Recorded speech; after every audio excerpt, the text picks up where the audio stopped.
Ahora que estamos viendo la disección de qué se murió Israel y su idolatría, cuando Dios quiere exhortar a su pueblo, anda buscando en esta típica política que tiene Dios de delegación a alguien que vaya.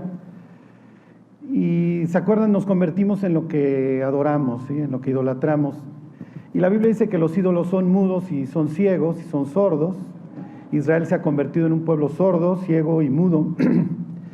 Y la labor del profeta Isaías es irle a decir al pueblo que efectivamente se han convertido como sus ídolos.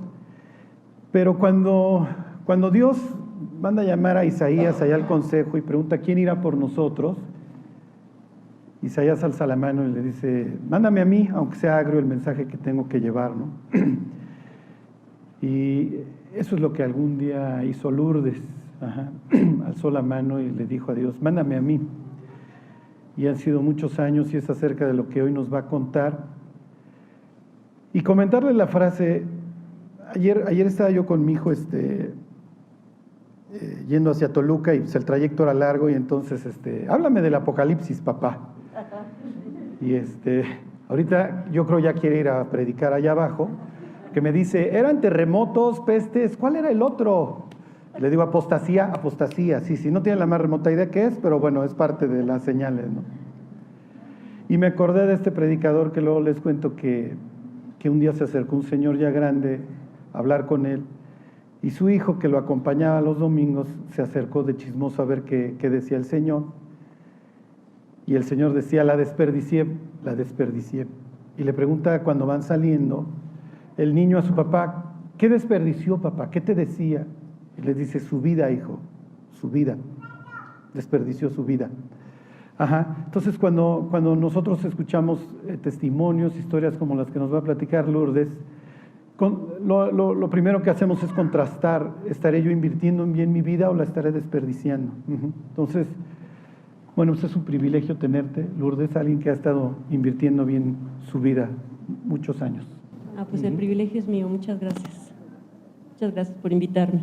De nada, Lourdes. Entonces, ayer me preguntó Lourdes: oye, ¿cómo quieres que...? Le dije: mira, cuéntanos tu testimonio.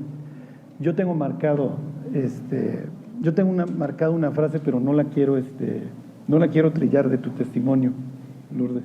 De repente no la comento hoy, no sé. Entonces, Ok. Estaba yo próxima a entrar a la universidad y estaba yo muy entusiasmada, pensando que la vida universitaria iba a ser la solución a muchas cosas, básicamente de vida social. O sea, tenía mucho interés en tener muchos amigos, ser muy popular, tener un novio y cosas así.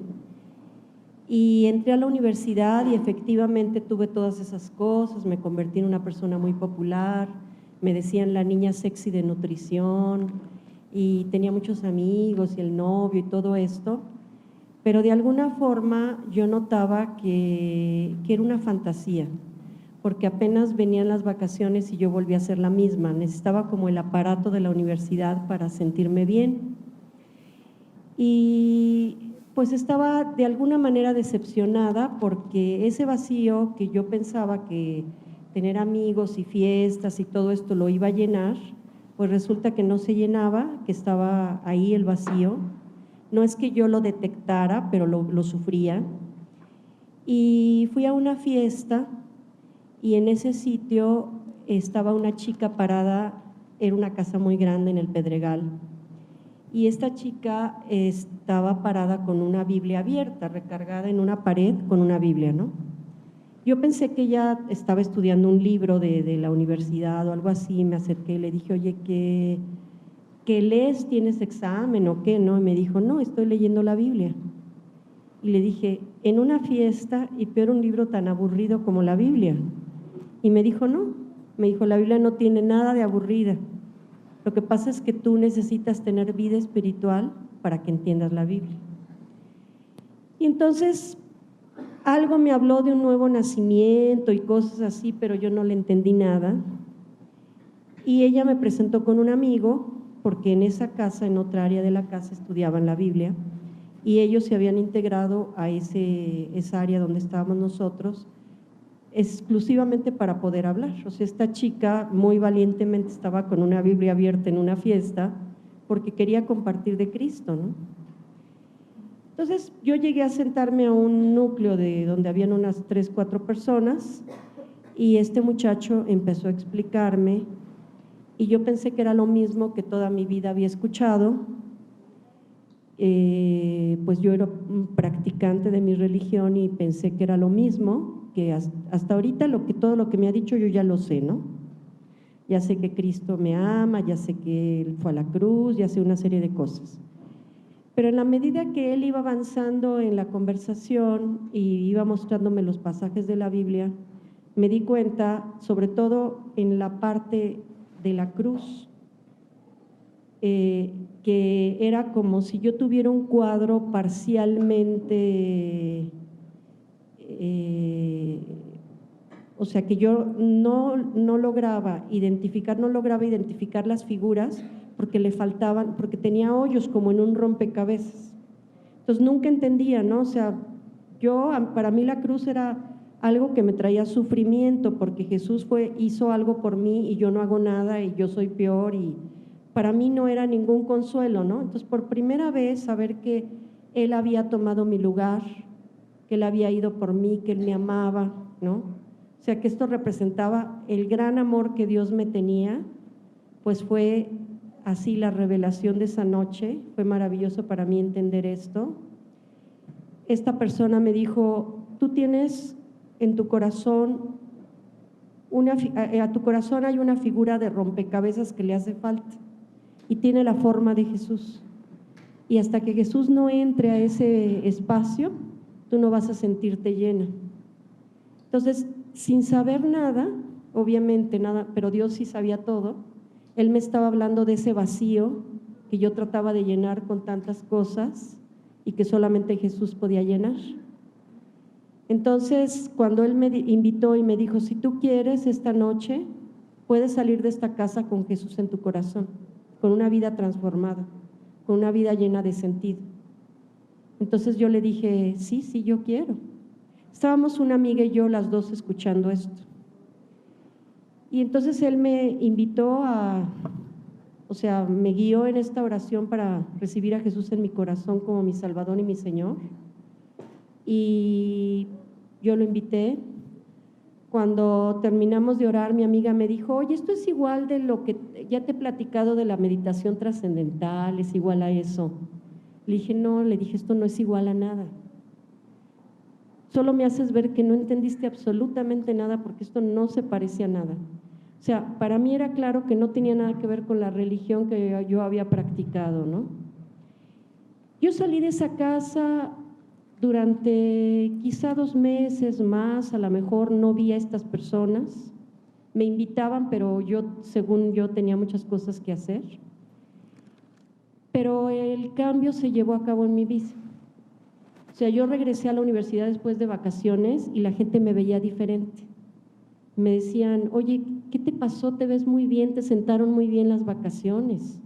Yo les decía: no, invité a Cristo a mi corazón. O sea, lo único que me sostuvo durante varios meses fue que yo empecé a hablar de Cristo. O sea, la gente notaba mi cambio, yo tenía una urgencia de hablarles, de decirles que había algo. Oye, ¿te acuerdas las conversaciones que teníamos de qué sentido de la vida? Pues ya encontré el sentido, ¿no?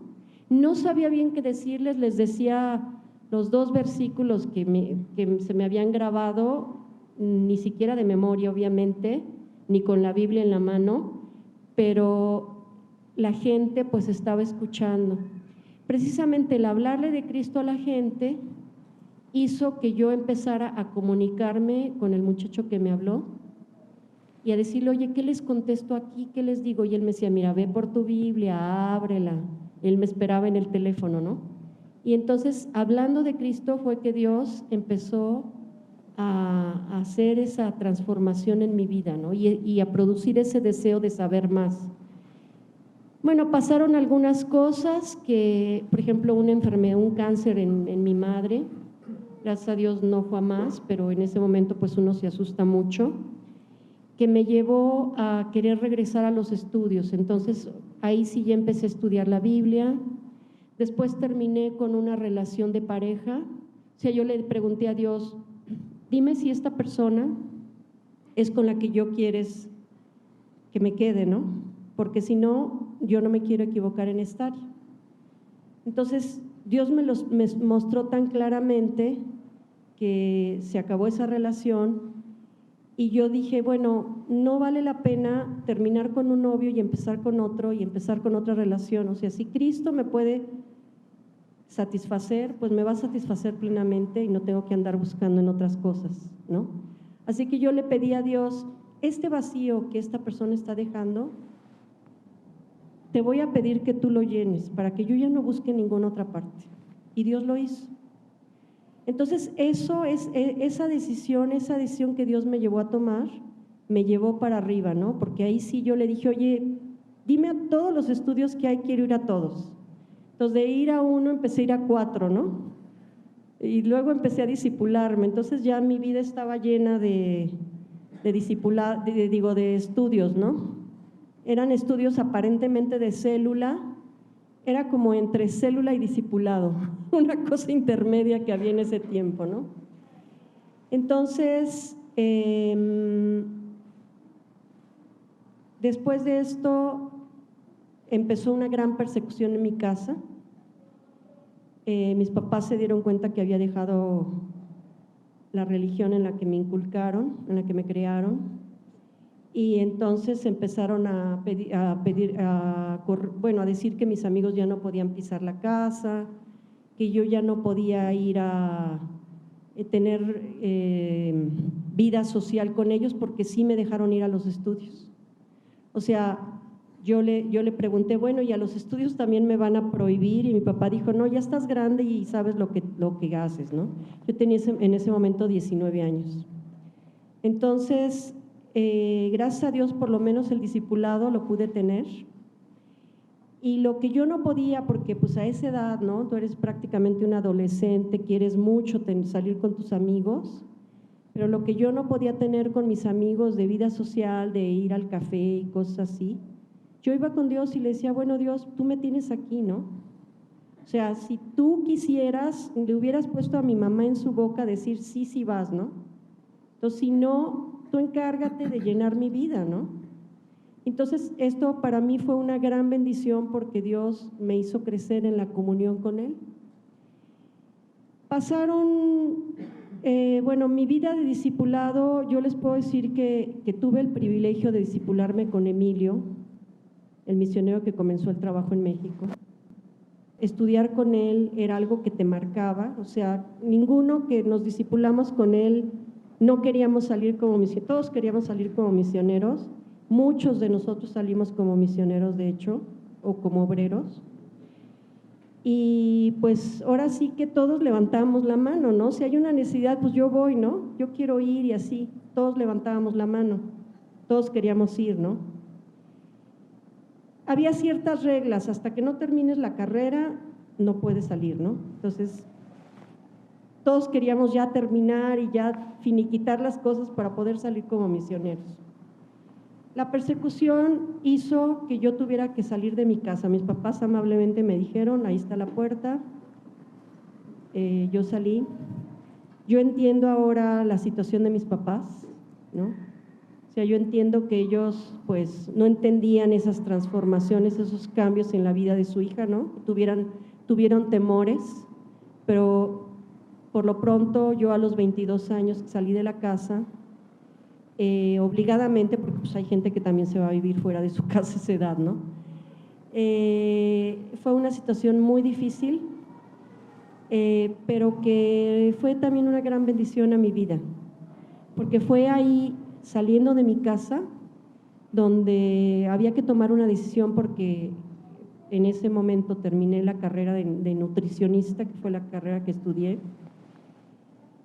que cuando salgo de la casa y estoy viviendo ese momento difícil,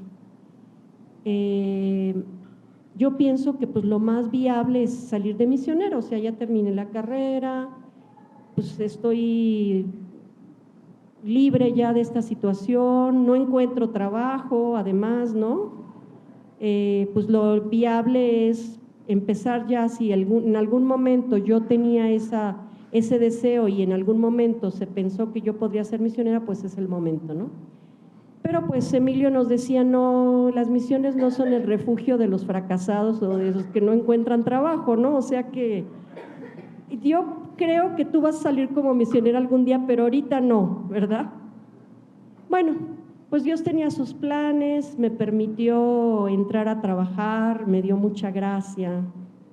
O sea, de estar en la calle, porque llegó un momento donde la tía donde me fui a vivir me dijo, ya no puedo tenerte aquí, en donde no encontraba dónde ir, de donde todavía no conseguía un trabajo, de la noche a la mañana Dios me consiguió un trabajo, un amigo se fue a vivir a otra parte y me dejó su apartamento puesto, me dijo, usa mi carro, nada más paga la mitad de la renta. Entonces, de repente, yo llegué con mi cepillo de dientes al apartamento nuevo, digo, con todo puesto, ¿no? Y Dios solucionándome la vida, ¿no? O sea, abriéndome el espacio, ¿no? Fiel a su palabra, ¿no? De que no me iba a desamparar. Y pues mis papás pensando que en la primera de cambios yo iba a regresar, pero Dios mostrando pues que Él es lo más importante, porque yo pensé, si yo en este momento cedo, estoy dándoles a entender que su salvación no me importa, porque ellos me decían, te puedes quedar en la casa, pero deja todo. O sea, ya no vas a tus estudios, ya no lees tu Biblia, y nosotros te vamos a recompensar, ¿verdad? Pero yo decía, no, o sea, la salvación de ellos me detiene, o sea, me hace ver que yo no puedo seguir a lo que ellos me están diciendo, ¿no? Pero bueno, eso, o sea, esa etapa de crisis, porque fue un tiempo muy duro para mí, conocer más profundamente a Jesús, conocer su gracia, hizo que yo fuera preparada para el campo misionero, porque unos amigos planearon ir a Centroamérica. Teníamos misionero en Panamá y en Nicaragua. Entonces, un grupo de amigos, discípulos, dijeron, vamos a Panamá. Entonces, una amiga dijo, oigan, pues ya que vamos a Panamá, ¿por qué no vamos a algún otro país de Centroamérica? Y había un misionero, amigo de Emilio, que nos hablaba de lo que estaba pasando en el mundo y nos decía que Guatemala estaba muy abierto. Entonces dijimos, bueno, pues Guatemala, pero así, o sea, casi de Tin Marín de Dopingüe. Y dijo una amiga, pues a mí me cae bien Guatemala, bueno, pues vamos a incluir a Guatemala en el viaje, ¿no? Entonces empezamos a comentar, digamos, a lo mejor la gente con la que nosotros nos relacionábamos en toda la obra, no en una sola célula, obviamente, sino en toda la obra, yo creo que era muchísimo más pequeña que este grupo, ¿no? O sea, grupito aquí de 15 personas, 20, y yo creo que no pasaban de 100 y pico, ¿no? Pero se corrió la voz y entonces llegaron a nuestros oídos contactos. Oigan, yo tengo una amistad, yo tengo un pariente y así. Y entonces decidimos ir a Centroamérica. Fuimos a Guatemala por 4 días. Dios levantó un equipo precioso, o sea, porque había mucha gente que iba con otros motivos y Dios cirnió eso y nos dejó a 4, ¿no? 5, 4 mujeres y un hombre. Y llegamos a Guatemala y la gente abiertísima, el del mercado se convertía en botones, o sea, todo el mundo recibía a Cristo, nosotros estábamos impresionados, año 78, una época donde México no estaba así. Y entonces una chica de Toluca, una chica que se había convertido en Toluca, una guatemalteca, dijo, oiga, ¿van a ir en Navidad? Sí. Yo tengo familia, yo voy a ir para Navidad, por favor hablen con mi familia, los voy a invitar. Sí, claro. El 25 de diciembre fuimos, ¿no? Entonces, el único hombre que iba con nosotros tenía 8 meses en Cristo, José Manuel, que ya partió con el Señor hace como 20 años, pero que fue un gran hombre de Dios. Y entonces le dije a José Manuel, oye, José, tú eres el hombre, tú tienes que predicar.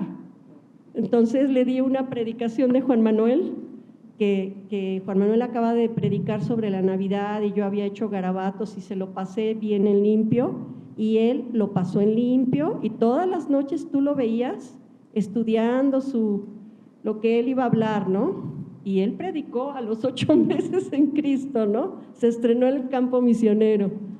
Y bueno, aparentemente 4 personas oraron para recibir a Cristo. Entonces, bueno, estábamos impresionados, ¿no? Y fuimos a Panamá y Garchen pues estaba soltero y tenía 25 hombres y 2 mujeres, así, ¿no? Decía, oye Lourdes, necesito una mujer aquí que me ayude, ¿por qué no te vienes? Tú ya terminaste tus clases y todo. No, Garchen, Panamá es muy caliente, no es el lugar de Dios para mi vida, le decía yo. Pero es que no me había tocado, ¿no? O sea, Guatemala a mí me encantó, así, yo me sentí feliz en ese lugar. Desde que llegué a la ciudad me encantó la gente, todo, ¿no? Y cuando yo regreso a México el día 1 vengo meditando en todo ese año, toda la prueba que viví, cómo Dios me había sacado finalmente, ahora estaba la bonanza, ahora yo ya tenía un trabajo, todo me sonreía, ¿no? Y además pues ya un poco como que la urgencia de que no, yo cuando termine tengo que ser misionera, ya la había yo hecho a un lado, ya estaba yo contenta con mi trabajo secular y entonces voy dándole gracias a Dios por todo lo que he vivido y le comento a una amiga que en esa meditación normalmente cuando Emilio decía, a ver, alguien tiene que salir con Garchen, yo decía, casi me tenían que jalar de los tirantes, ¿no? Yo decía, yo quiero ir, ¿no? Y en cambio ahora yo me sentía totalmente replegada porque así como que me habían dado una buena cachetada, así, pues antes yo tenía una gran altivez y pensaba que era lo máximo y que era muy entregada y todo, y ahora después de la prueba, pues estaba yo viendo mi debilidad, ¿no? Mi necesidad de depender de Dios y entonces en ese viaje de 2 horas de avión, Dios me dijo, ¿estarías dispuesta a entregarme estas cosas? Porque yo venía dándole gracias porque Dios, ahora sí ya todo está muy bonito, no me lo quites, no lo muevas de ahí, por favor, o sea, el trabajo, la casa, todo, por favor, todo que se quede en su lugar, ¿no? Entonces Dios de repente me dijo, oye, ¿y esto que lo que te estás aferrando me lo entregarías, no? Y le dije, sí. Entonces yo le dije a mi amiga, oye, ahora en lugar de que yo sea el impulso, como que Dios me está empujando, ¿no? Y bueno, cuando yo llego a México resulta que Emilio me está esperando en el aeropuerto, cosa inaudita. Y entonces me dice, oye, ¿qué tal les fue en Guatemala? No, Emilio, Guatemala está abierta. Guatemala, las almas se ganan en Olla Express, ¿no? O sea, es una maravilla de país, fue un privilegio compartir ahí, ¿no? Y entonces me dijo, bueno, me dijo, ¿y el clima qué tal? No, pues el clima ideal. Pues si el clima es ideal, entonces es el lugar de Dios para tu vida, me dijo. Y entonces me dijo, ¿qué te parecería salir como misionera? Y entonces le dije, bueno, pero pues no que nada más salíamos casadas, ¿no? O sea, no se había dicho que las mujeres no salíamos al campo misionero así. No, ya hemos cambiado nuestra manera de pensar y tenemos plena confianza en ti, que no te vas a casar mal y que vas a esperar en Dios, ¿no? Entonces le dije, bueno, Emilio, está bien, a mí me encantaría, pero yo tengo que estar totalmente segura, ¿no? O sea, Dios me tiene que mostrar, así que yo necesito que me dé tiempo. Eran como 10 de la mañana en ese momento, ¿no? Y entonces dijo, claro, vas a tener tiempo, ¿en la noche me avisas? Y entonces efectivamente ya como a las 3 de la tarde Dios me había mostrado que me quería, ¿no?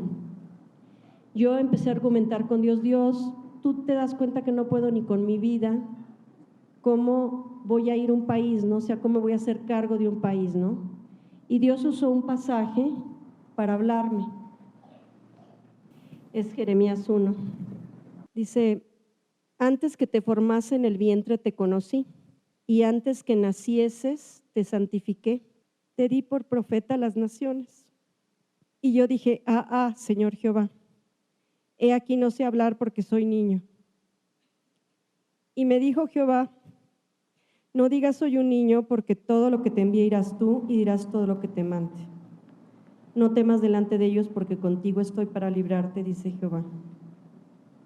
Entonces Dios me hizo ver que Él iba a estar conmigo y que Él iba a hacer el trabajo. Y en sus momentos de dificultad, de duda en Guatemala, porque yo salí a los 23 años, y fue una época, pues, de los riesgos normales de una ciudad donde pues hay algún tipo de asalto, algún tipo de que te persigan, de que, no tanto así como secuestros, no era una época de esa violencia, pero sus riesgos y además una época de guerrilla, sí, una época donde la guerrilla estaba en la plena ciudad de Guatemala, ¿no? Donde tú te enfrentabas a tiroteos y todo esto. Pero más que darme temor eso, era la gente, o sea, que algún día un hombre me persiguió y cosas así, ¿no?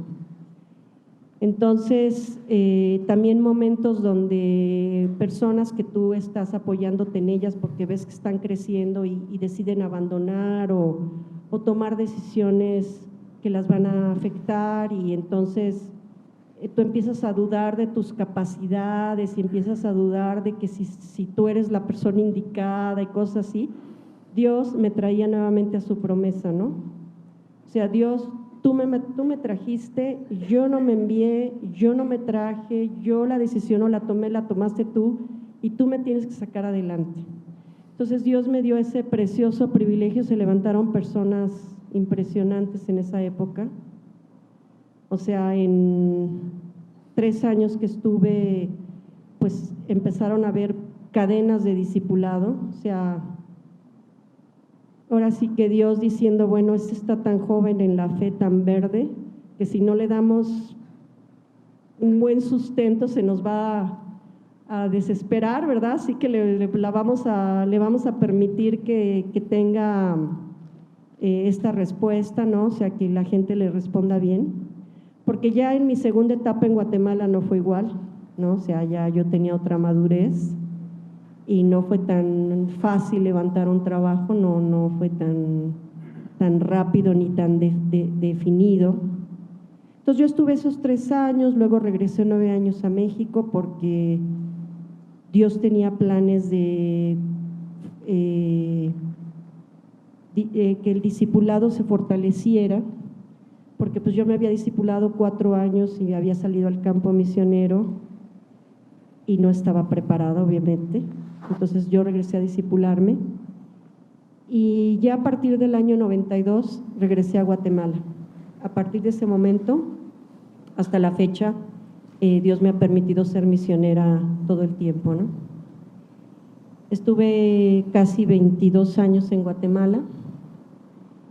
Es un país aparentemente abierto, pero precisamente el hecho de haber tanta siembra del evangelio, mucha de ellas equivocada, hace que la gente esté vacunada, o sea, es más fácil al final de cuentas en un campo virgen que en un campo que ya está pues malgastado, ¿no?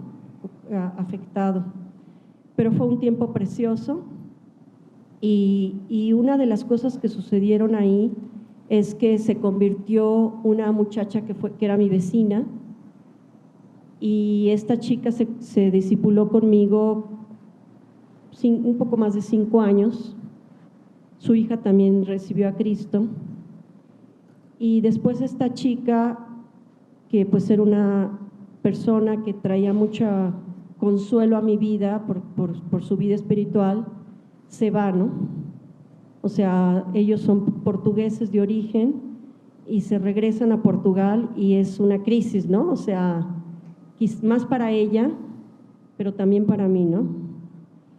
Y entonces durante ese tiempo, pues ella está por allá y tratando de subsistir, ¿no? Tratando de, en una época donde los medios de comunicación no son como lo son ahora, en donde yo le enviaba los estudios de discipulado fotocopiados por carta para que ella pues pudiera tener un poco de alimento, pero pues ella necesitaba ayuda definitivamente, ¿no? Entonces, hago varios viajes a Portugal. Mi primer viaje hace 18 años de vacaciones, o sea, fui como una total turista. No vi otra cosa como, ay, qué simpático Portugal, qué bien, ¿no? Qué chistoso hablan y cosas así. Pero hace 9 años hice nuevamente otro viaje, ya en otras circunstancias donde ella ya estaba testificando, donde ella estaba suplicándole a Dios que alguien fuera para Portugal, que esa gente necesitaba a Cristo.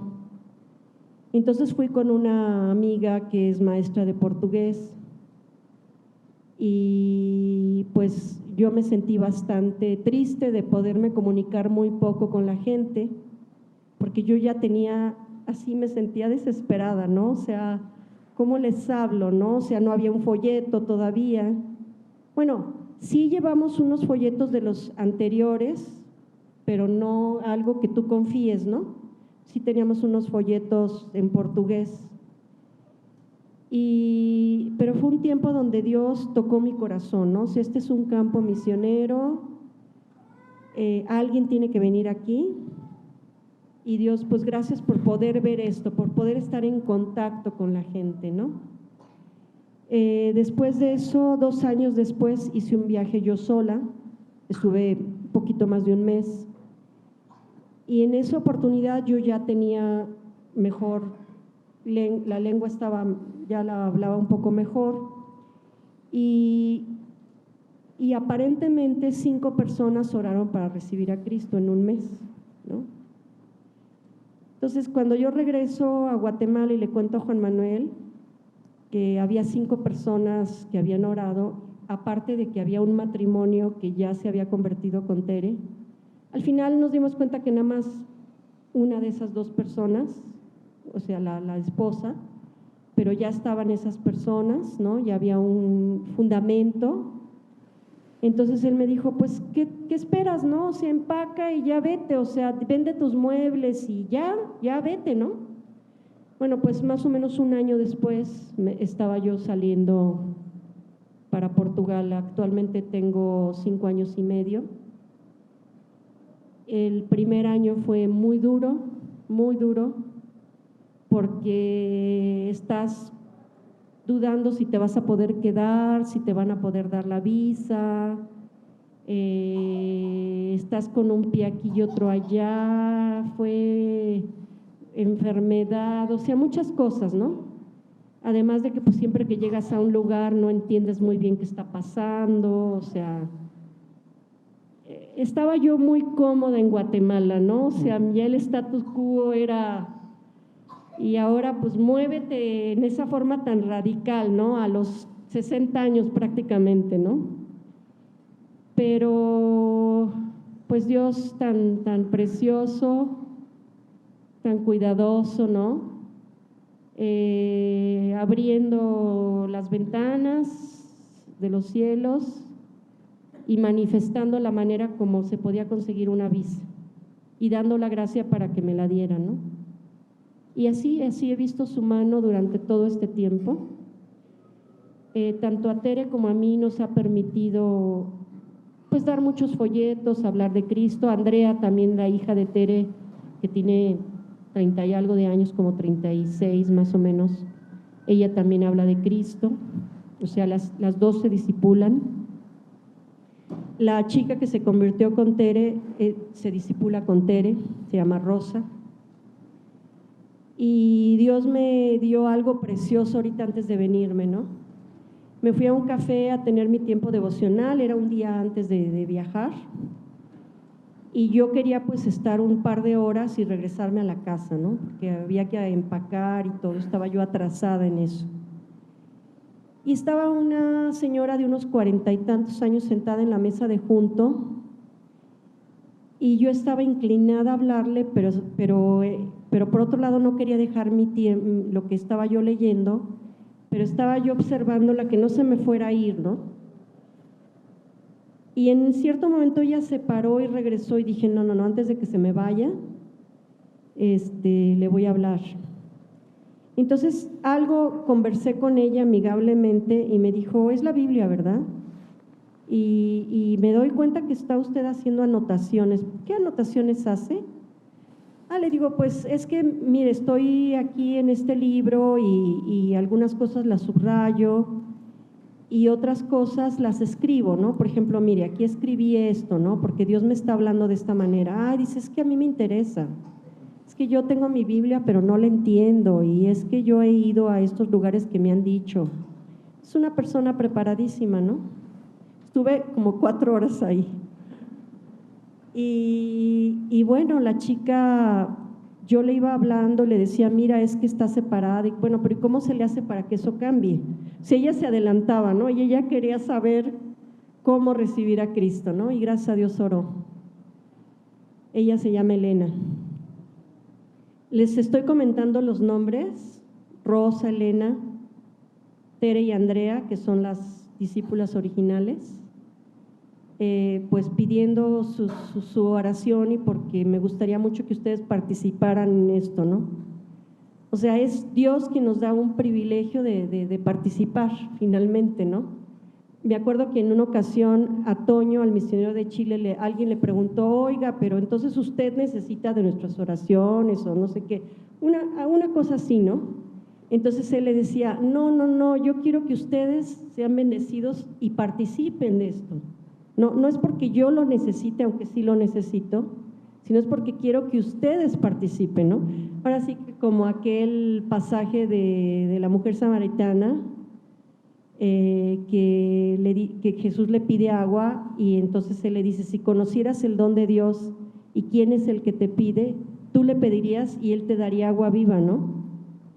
Entonces decía una amiga que cuando la invitaron a una predicación para convertirse, que ella le decía, no, es que tengo muchas cosas que hacer y es que no sé qué, y casi ella finalmente fue haciéndole el favor a la persona y se dio cuenta que no, que más bien que no le hizo el favor a nadie, ¿no? Que le habían hecho el favor a ella, ¿no? O sea, que el que tenía el agua viva era Jesús, ¿no? Entonces, para mí no hay algo más precioso que poder participar en el ministerio de otras personas. Yo me acuerdo cuando Garchen era misionero, y yo me acuerdo haber tenido mi primer trabajo así nada más de un mes en prácticas, y poder haber dado parte de esa ofrenda para ese misionero. Dije, a lo mejor le va a alcanzar un café o para sus cacahuates, pero qué hermoso poder participar, ¿no? Entonces, pues estamos en la lucha, o sea, se han convertido, no te voy a decir que una barbaridad, ¿no? Pero quizá unas 30 personas han orado, pero no permanecen, ¿no? O sea, son tus amigos, y sí, qué lindo, oye, qué bueno que me hablas, y sí, un café, y a veces les puedes hablar un poquito más, ¿no? Pero no va la cosa más allá, ¿no? O sea, no ha sido fácil, salvo Rosa, esta muchacha que se ha ido rescatando, que pues… como les digo, ¿no? Ella prácticamente es una madre soltera, porque el señor no está con ella, el marido, y pues pasa por situaciones, pero Dios la ha sostenido, ¿no? Y tiene una hija de 8 años que se llama Matilde, y bueno, pues orando por esta chica y su hija, ¿no? Y bueno, y también por el muchacho, se llama Luis. Y pues viviendo en un país donde estoy muy feliz, donde me siento en casa. Nunca me imaginé que vivir en Europa fuera a ser algo tan agradable para mí. O sea, sé que otro país no hubiera sido lo mismo, pero yo he sentido a los portugueses muy acogedores, que han abierto su corazón, sus casas a veces, y pues muy a gusto, pero yo sé que es totalmente la gracia de Dios, ¿no? Bueno, ahorita si quieres te devuelvo la palabra, Lourdes. Cuando uno escucha estas historias, ¿cómo les diré? Uno puede voltear al cielo y decirle, oye Dios, ¿me puedo ir por la fácil? ¿No? Y Dios te puede decir, sí, si quieres, pero vas a desperdiciarlo todo. Si ustedes le preguntaran a cualquiera de los personajes bíblicos que los vemos en la Escritura sufrir, si hubieran cambiado su vida, ellos te dirían que no. Dice la Biblia que de lo que de ellos se dice claramente, dan a entender que buscan una patria. Ajá. Porque si hubieran estado pensando en aquella de donde salieron, ciertamente tenían tiempo de volver, pero anhelaban una mejor. Dice, esto es celestial. Por lo cual Dios no se avergüenza de llamarse Dios de ellos, porque les ha preparado una ciudad. Ahorita que comentaba Lourdes que cuando se convirtió tuvo urgencia, como pueden ver, la urgencia no se le ha pasado. Ajá. Está en el café nomás, no deja títere con cabeza. Y hoy son poquitos portugueses, y es donde Dios se goza. Cuando Dios deshereda a las naciones ahí después de Babel, toma una pareja que tiene una característica, es estéril. Y dice el autor de la carta a los Hebreos que Sara recibió fuerza para concebir fuera de la edad y dio a luz. Y luego dice, y de uno y de ese ya casi muerto salieron como las estrellas del firmamento en multitud y como la arena innumerable que está a la orilla del mar. Pero si el trabajo en Portugal va a crecer, pues va a ser porque nosotros oremos. Y como dice Lourdes, no le estamos haciendo tanto un favor a los portugueses, estamos participando. Imagínense el privilegio de llegar al cielo y que Cristiano Ronaldo, ¿por qué no? Diga, yo me convertí por las oraciones tuyas.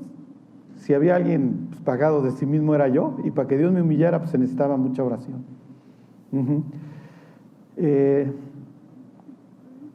Sí, hay una historia de una misionera que se llama Gladys Aylward, que ella escucha a un misionero inglés que era misionero en China, y ella cuenta en su biografía que cuando escuchó al misionero inglés, dijo, yo me voy a ir de misionera a China.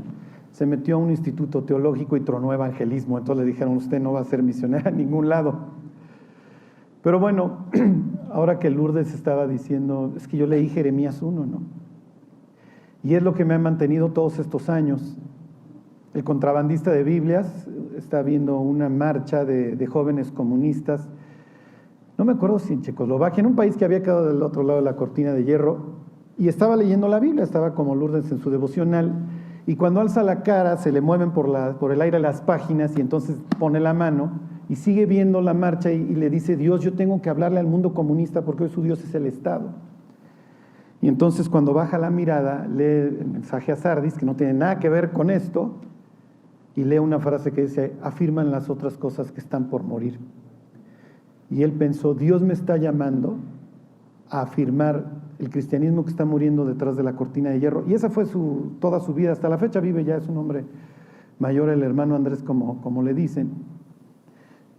Si mientras estaban escuchando a Lourdes, alguien en su corazón decía, Dios me está llamando, ¿cómo voy a saber? Vas a saber. Vas a saber como lo sabe Lourdes. Hace más o menos 20 años, yo estaba escuchando a Lourdes, y yo cuento mejor tu testimonio, Lourdes.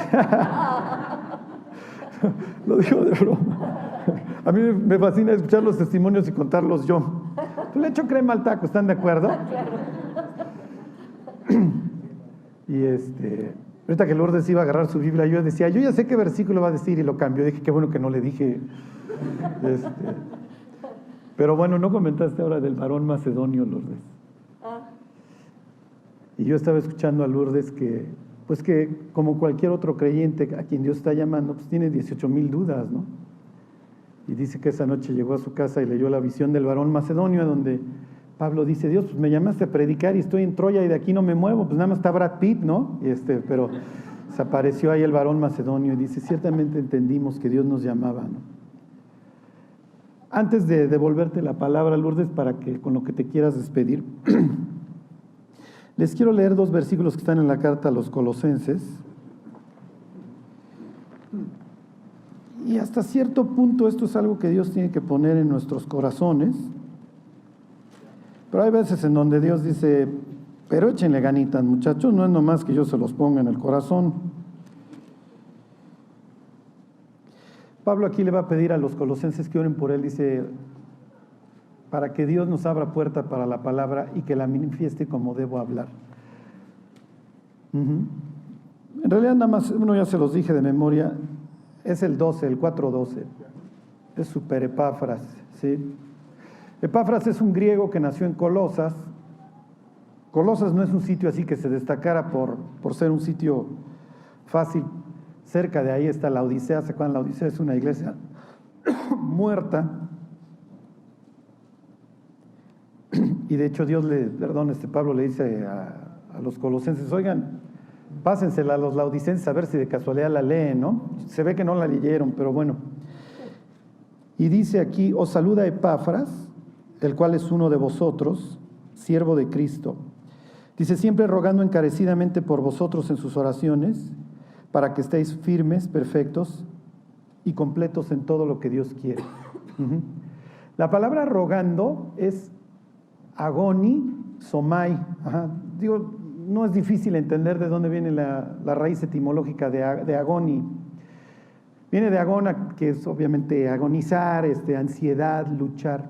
Hay otras traducciones, la de las Américas, dice luchando encarecidamente por vosotros, para que estéis firmes, perfectos y completos, en todo lo que Dios quiere.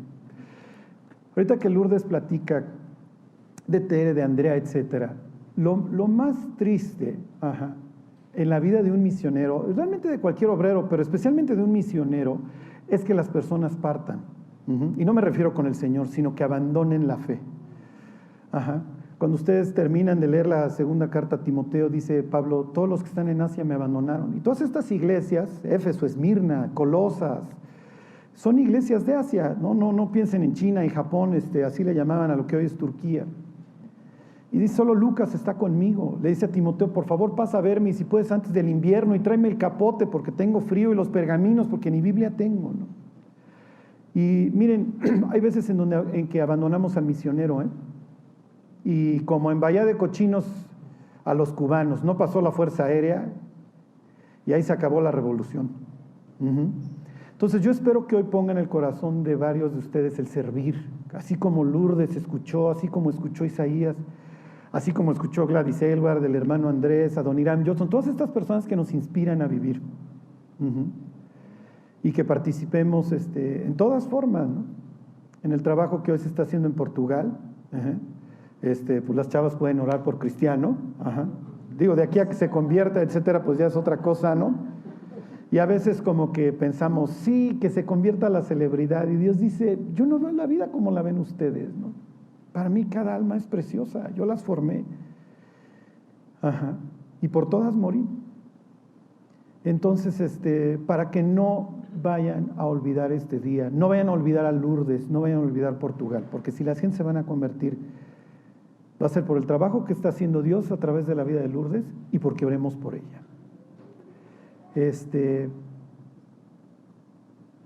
Me impresiona lo que dice Lourdes. Estábamos las dos, mi amiga y yo, escuchando de Cristo, y yo entendí, es lo que cuenta Pablo, es una tragedia también, ¿no? Dice: la verdad vieron la luz, pero no entendían la voz que hablaba conmigo. Hay muchos que a la verdad ven la luz, pero cuando se trata de oír la voz ya no quieren. Bueno, Lourdes, ¿con qué quieres cerrar? Bueno, les voy a comentar un poquito lo del varón macedonio. Cuando estaba yo en Guatemala y esa primera vez, esos 4 días que estuvimos ahí, en Toluca se había convertido aquella chica que pidió que le habláramos a su familia y la hermana, que ella sí vivía en Guatemala. Y entonces la hermana le había pedido a Dios que si ella debía seguir este camino, que le mandara a alguien que le pudiera decir cómo. Y no había pasado un mes cuando estábamos nosotros yendo a Guatemala, entonces ella dijo, ustedes son la respuesta. Entonces, esto lo supe después. Y entonces nosotros llegamos ahí, a donde quiera que nosotros íbamos a ir, ella nos quería alcanzar, ella quería saber, ella preguntaba, ¿y cómo le hago aquí, cómo le hago allá? Entonces yo le dije a Dios, Dios, yo no sé cómo le vas a hacer, no sé a quién vas a enviar, porque a ver, fulanito no ha terminado la carrera, menganito no, pues no sé qué, o sea, yo solucionándole la vida a Dios, ¿no? Y entonces, no sé qué vas a hacer, pero tú le tienes que enviar a alguien a esta muchacha, porque si a mí no me negaste el ser una discípula tuya, no se lo puedes negar a ella, porque ella anhela esto, ¿no? No puedes hacer una diferencia, así que como quieras, pero hazlo, ¿no? Entonces, para mí esta chica fue como ese varón macedonio, ¿no? Que estás viendo ya concretizada una persona, o sea, un sitio donde Dios te está diciendo, aquí hay necesidad, ¿no? Entonces, bueno, eso por un lado. Por otro lado, Europa, aquí uno tiene contacto con latinoamericanos, ¿no? O sea, de repente uno conoce a un colombiano, un venezolano. No es tan fácil, pero llega uno a conocer a los latinoamericanos, ¿no?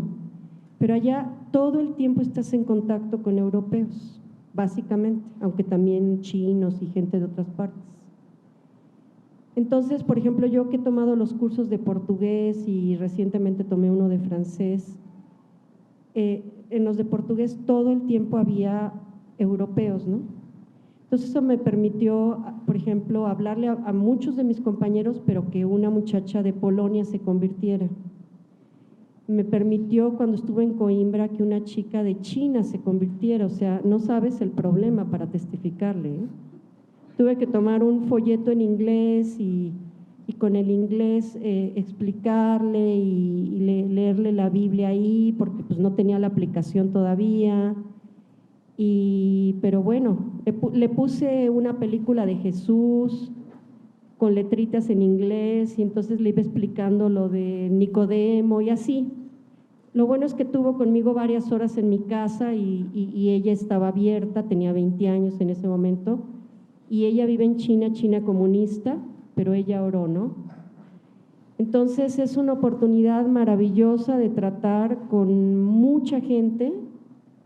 De hecho uno tiene que prepararse, por eso estoy ahorita estudiando francés, porque pues necesitas las lenguas, necesitas un buen inglés obviamente, que pues es lo que más te permite comunicarte, y pues mucha de la gente también no ha permanecido porque viven en otros países, ¿no? O sea, se han convertido, pero por ejemplo una muchacha se fue a vivir a Francia, la otra se regresó a México, bueno, una muchacha mexicana y así.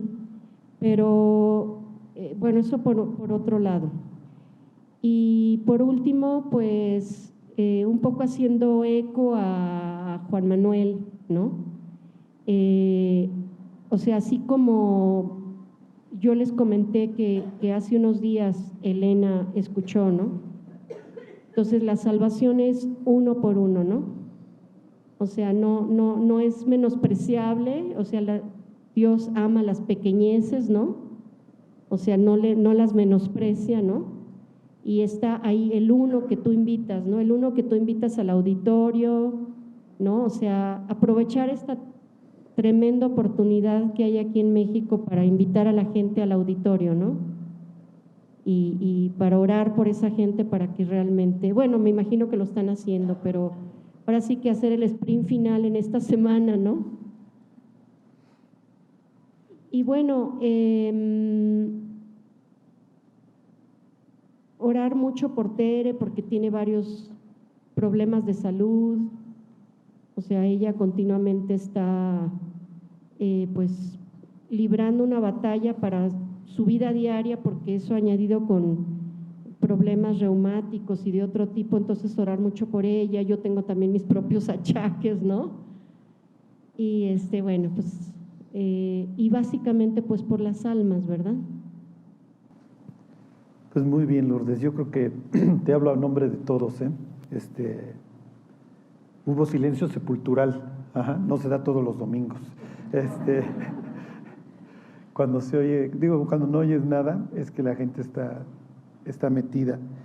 Y estoy seguro que no solamente te estaban escuchando a ti, estaban escuchando a Dios y lo que Dios ha hecho a través de tu vida. Yo sé, porque lo he vivido, ha habido testimonios que marcaron mi vida, y yo estoy seguro que para muchos este va a ser un día que los va a marcar. Uh-huh. Yo creo que todos los que hemos caminado con Dios nos hemos dado cuenta de momentos en donde estaban orando por nosotros. Uh-huh. Me acuerdo una vez que estaba yo a punto de meterme en una mega bronca, no la había yo provocado, de persecución. Y bueno, la había provocado por seguir a Cristo, ¿no?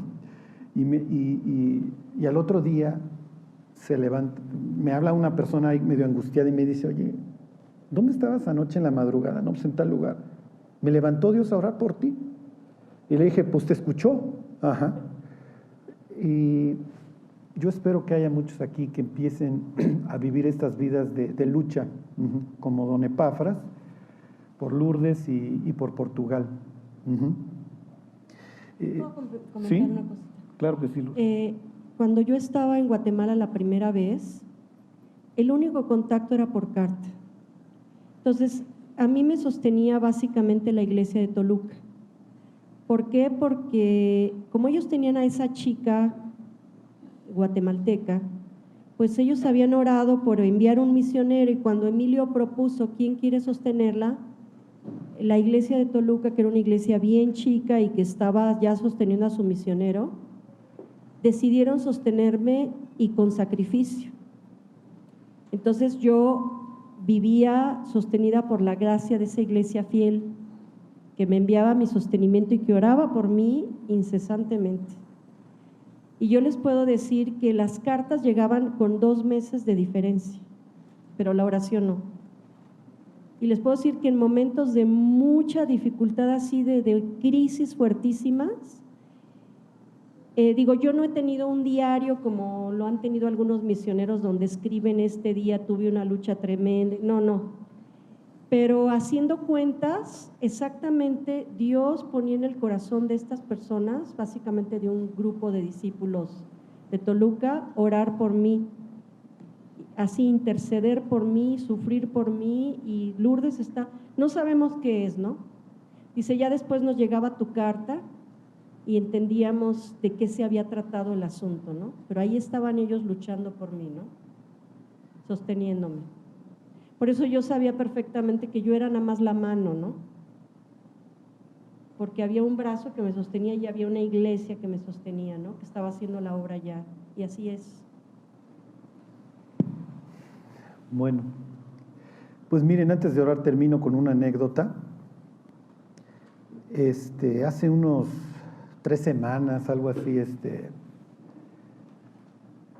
me manda Jost un correo que llegó al correo de G316 Satélite, y era de una revista inglesa ahí que se ve que es una cosa gigantesca. Y bueno, si la persona que lo hizo lo está escuchando, creo que es una persona extranjera. Yo estoy seguro que lo hizo en súper buen plan, ¿no? Contactó a las personas de esta revista. Esta revista se dedica a recabar fondos y generar exposición para personas que están luchando por una causa.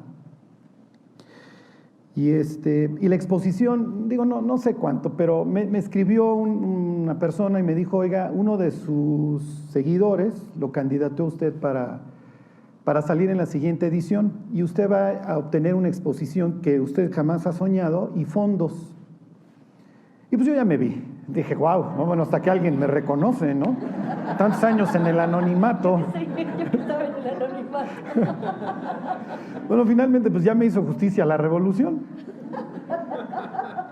Y entonces dice, es que ahora estamos, ¿cómo? Más o menos decía, estamos trayendo influencers y actores y gentes expertas en su ramo. Y entonces yo dije, no, aquí ya va a salir para todas las misiones, olvídense. Y entonces cuando lo estoy leyendo, digo, hijo, ¿qué es esto, no? Y entonces le escribo a 2 ancianos de la iglesia y se los reenvío tal cual, le digo, ¿qué hago? Uno me dice, ya vas, testifica, da testimonio al mundo, ¿no? El otro me dice, no te vayas a comprometer a nada, ¿eh? Entonces, pues, pídeles más información. Me meto a ver la revista, si era algo bastante grande, si salimos puras eminencias, ajá. Y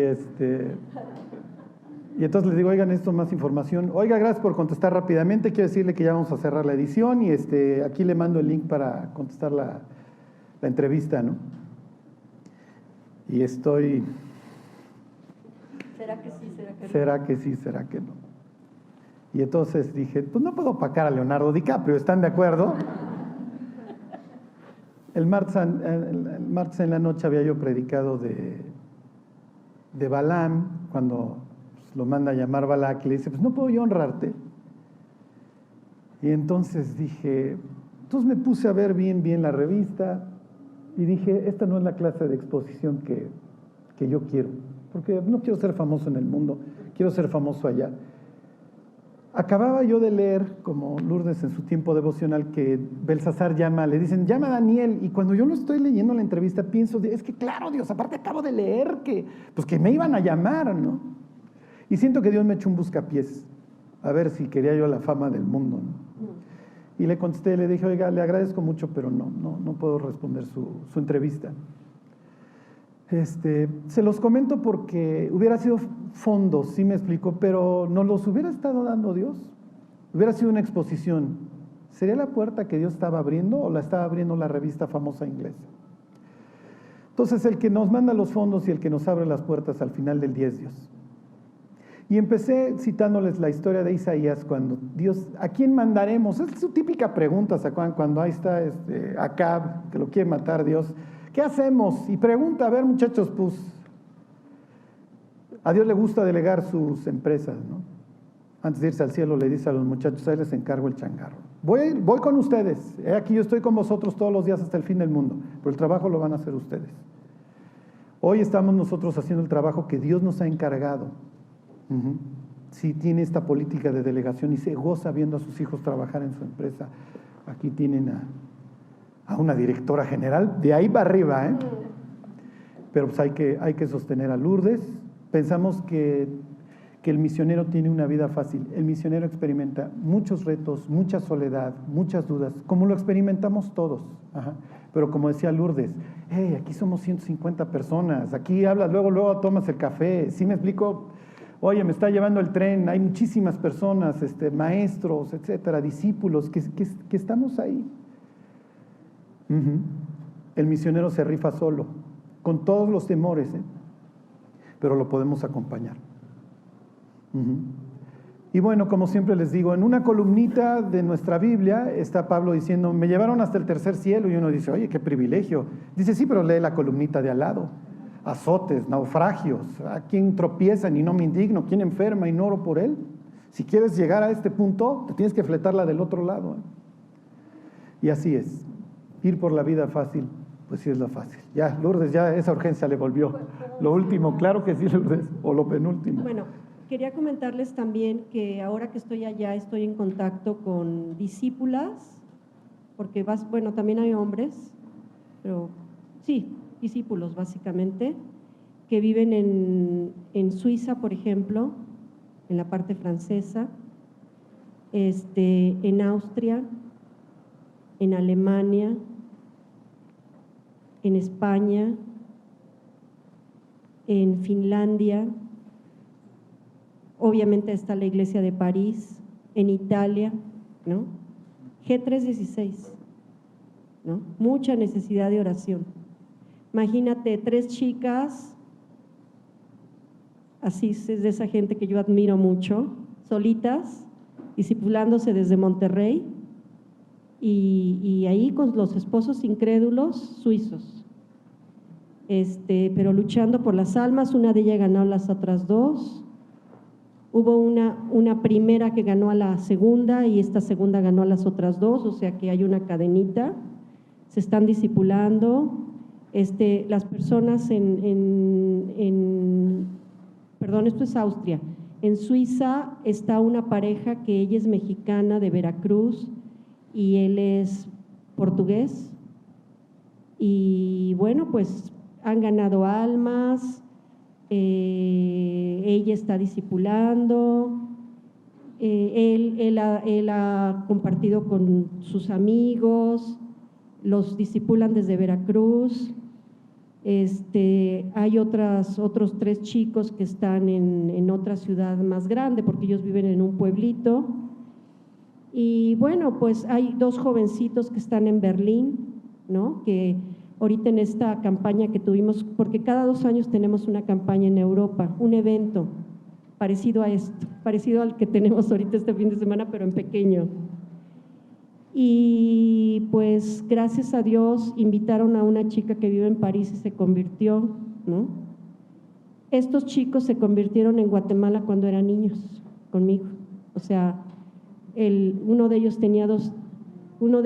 empezó a estudiar los estudios de la Biblia conmigo cuando tenía 2 años y medio y su hermano a los 5. Y con el tiempo se convirtieron y están viviendo para Cristo, se discipulan con Óscar Sotres, o sea, por internet, ¿no? Entonces, pues es la gente, o sea, es difícil, el clima es muy difícil, porque quieras que no, el clima te afecta, ¿no? Porque no puedes a veces ni salir a la calle. El hecho de que la gente no acepte que le hables de Cristo, pues es una doble dificultad. Si el marido es incrédulo, pues una triple. Entonces, pues es un campo para poder orar, para poder participar, para poder alentarlos y conocerlos de repente, ¿no? Que están en el Facebook y todo eso, muchos de ellos. Entonces es una oportunidad maravillosa de participar en Europa, ¿no? Pues Lourdes, ha sido un privilegio, honestamente, ¿eh? Digo, no te quiero agarrar a guayabazos, pero ha sido un privilegio. Como dice Lourdes, hoy el cristianismo en Europa lo están haciendo los latinos, ¿eh? Y bueno, pues nos tocó tarde o temprano, ¿no? Hubo una época que fueron los europeos los que se estuvieron rifando por todo el planeta. Europa abandonó a Dios y hoy son los latinos y hay que orar por ellos, porque así como cuenta Lourdes, efectivamente hay en todos lados, ¿no? En Bélgica, en Suiza, en Austria, y son gentes que están pasándola solas, y esperamos el día de mañana haya pastores, iglesias, y esto nos lo tiene que conceder Dios, pero primero nos va a tener que ver de rodillas. Así es una bendición esta posibilidad de alcanzar al mundo por medio del internet y además un video, ¿no? Sí. Que ya la gente está, bueno, para mí es una maravilla porque me pongo a ver así de diferentes con discípulos, a veces te escucho a ti, pero Tere es la que es fan, que no se pierde uno, ¿no? Pero sí es una bendición poder tener esa oportunidad y todo lo que está alcanzando, no tenemos idea pues lo que va a haber en el cielo, ¿no? Y así como dice la Biblia que por todos es enseñado, como dice, por todos es ¿Y serán todos enseñados por Dios? ¿A eso te refieres? No, ese versículo que dice que cuando alguien llega a la iglesia, por todos es… Claro, sí, es 1 Corintios 14, ¿por todos es convencido? Por todos es convencido, por todos es enseñado, ¿no? Entonces, hay una persona al frente dando el estudio, pero hay un ambiente, ¿no? O sea, ya hay una oración detrás de ese pastor, ¿no? Y hay una vida que es la que hace que se sostenga esa iglesia y esa predicación y todo, ¿no? Así que por todos es convencido y por todos es enseñado. Así es. Y lo oculto de su corazón sale a flote, ¿no? Será manifiesto, sí. Es 14:24, dice, pero si todos profetizan y entra algún incrédulo o indocto, por todos es convencido, por todos es juzgado. Lo oculto de su corazón se hace manifiesto y así, postrándose sobre el rostro, adorará a Dios, declarando que verdaderamente Dios está entre vosotros. Bueno, pues vamos a orar por Lourdes y que no sea la última. Ajá. Yo espero que esta oración se vaya a replicar los 365 días del año en muchos corazones. Bueno, Dios, te queremos dar muchas gracias por este día. Te damos gracias, Dios, por la cruz en donde nos diste la oportunidad de tener un nuevo comienzo, Dios, de conocerte y pues no solamente de eso, Señor, sino también de servirte. Nos amaste, Dios, y nos buscaste y ahora nos das el privilegio de trabajar en tus negocios. Tú lo sabes, Dios, para nosotros es un privilegio que no merecíamos. Y Dios, especialmente hoy te queremos pedir por Lourdes, que la bendigas, Dios, que la guardes, que la firmes, que la sigas guiando en cada uno de los pasos que ella va dando. Te pedimos, Dios, que bendiga su trabajo en Portugal, que tú le abras puertas para el Evangelio, que se sigan convirtiendo muchos portugueses, Dios, y gentes que tú vayas cruzando en su camino. Bendícela, Dios, que tu presencia vaya con ella y que le des descanso. Y Dios, pidiéndote por nuestra iglesia, Señor, que la bendigas, que derrames tu espíritu sobre nosotros y que nos lleves, Dios, a escuchar tu voz y tu llamado. Que no seamos una iglesia indolente, Dios, ante el sufrimiento del vecino, porque sabemos que te necesitan conocer, Dios, que no callemos. Bendícenos, Dios, guárdanos y pon en nuestro corazón el buscarte y el seguirte. Te lo queremos pedir, Dios, en el nombre de Jesús. Amén. Bueno, Tere, pues aquí estoy con tu maestra, con tu amiga. Que Dios te bendiga, que Dios bendiga Portugal y pues manténganse firmes todos los que están ahí pasándola a veces duro en Portugal y que sepan que su trabajo en el Señor no es en vano.